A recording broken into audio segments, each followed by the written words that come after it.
So you never have you experienced fear during flight?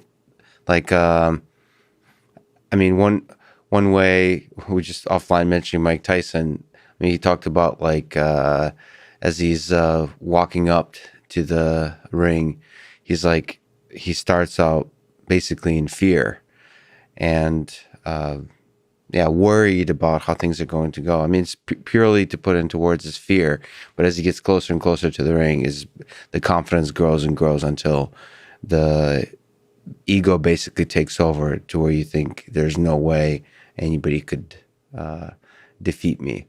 So like that's his experience of overcoming fear. But do you did you experience any kind of thing like that, or is that, or do you just go to the part of the brain that goes to the training, and then you just go to the instinctual 80% solution? I wouldn't say I was never afraid. I think that would be, I couldn't tell you that anyone I know that wasn't afraid at one time. And for most of us, especially Navy carrier pilots, it's usually, especially when you're new and you got to go out and it's nighttime and there's no moon and the weather sucks and the deck's moving, the ship's going up and down, because it will scare the ever living shit out of you. Can I say that? You can definitely say that. So it's about landing and takeoff. That is, if you even they used to wire people up. They did it during Vietnam.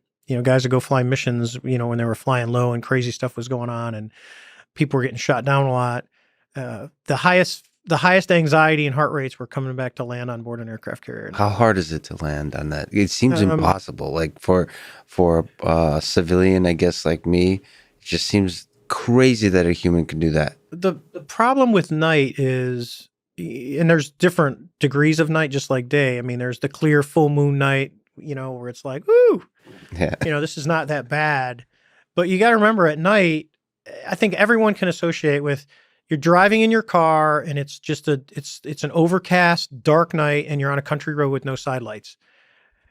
Most people have a tendency to slow down, just by nature of, oh my God, because what you'll do is you'll outdrive your headlights because it is so dark, and you can get outside the city and get up into New Hampshire, especially when the roads are curving, and the lines probably aren't that good. Now take that and multiply it by like 1 million, because you have no depth perception. What you think is fixed, the runway, is actually moving. Mm-hmm. Up and down and left to right. And when it's really bad, you can actually see it move.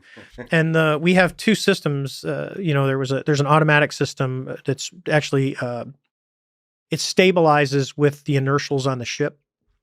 And then there's the ILS. Now, civilian pilots will tell you that ILS is a precision approach, which gives you azimuth and glide slope. You come down, it's like a plus. On the carrier, it's not. It's really just a beam that goes out, and it's considered a non-precision approach. It's not stabilized at all that. And I've been where you can actually watch the needle and the tachyon needle will move. There's all kinds of stuff moving because the base that it's all sitting on is doing this.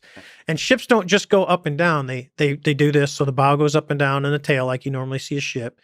And then so that's pitch. And then it has roll. So it's doing this. And then it has heave. So the whole boat is going up and down while it's pitching and rolling. And you're going to land on that. I remember landing, so I was with Chris Sato, and Chris and I, we were off the USS Ranger, which is now decommissioned. It's getting turned into razor blades.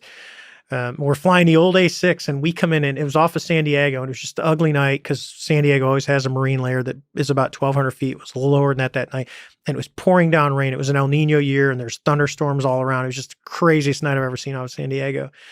And I remember landing, and your adrenaline is so high that you're shaking. I mean, you literally can't stop. And we had spun around out of the landing area, and we parked. We call it the six pack. So it's right in front of the island. So if you see an aircraft carrier with the island and the number of the ship on it, we're sitting right in front of that, and we're looking at the landing area. So it's like you get front row seats to the concert.